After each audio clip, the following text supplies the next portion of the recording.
Восточном Туркестане продолжают умирать уйгурские бизнесмены, вернувшиеся по требованию властей. Ранее было задержано более 1000 уйгуров, занимавшихся торговлей на рынке Медина в Республике Киргизстан. У бизнесменов были отобраны паспорта, после чего они были отправлены в так называемые школы профессиональной подготовки.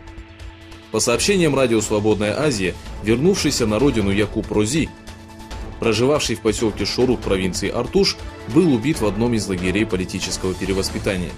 Китайские власти заявили, что Якуб Рози умер из-за заболевания сердца.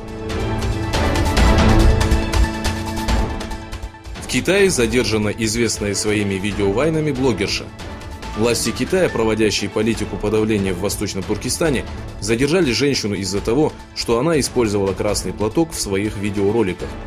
По словам коммунистов, действия женщины оцениваются как неуважение к памяти погибших во время культурной революции. В Восточном Туркестане, миллионы жителей которого закрыты в лагерях китайского режима, царит мрачная тишина. По сообщениям Миркамила Кашгарлы, данное видео было записано 9 апреля в провинции Аксу. На видео запечатлены улицы поселков, в которых до недавних пор было многолюдно, где играли дети и кипела жизнь. Это безмолвие и тишина является доказательством трагедии Восточного Туркестана. Вчера вооруженные силы Судана захватили здание государственного телевидения, после чего объявили о задержании Омара Эль-Башири, который правил страной более 20 лет. Министр обороны Авад Бен Ауф заявил, что руководство страны перешло к военным. В связи с событиями в Судане Совет Безопасности ООН проведет сегодня внеплановое совещание.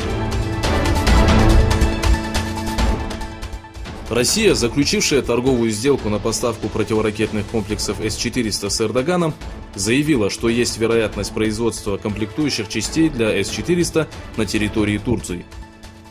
Официальный Кремль сообщил о готовности Москвы к подписанию нового договора. Дмитрий Песков подчеркнул, что речь идет о производстве некоторых частей противоракетного комплекса С-400. В Китае участились случаи столкновения с полицией и беспредел правоохранителей. Власти не дают покоя даже китайцам. На видео, выложенном в социальной сети, полицейские врываются в дом пожилых людей, которые играли в маджонг. Полицейские при помощи дубин разносят стол, на котором играли старики.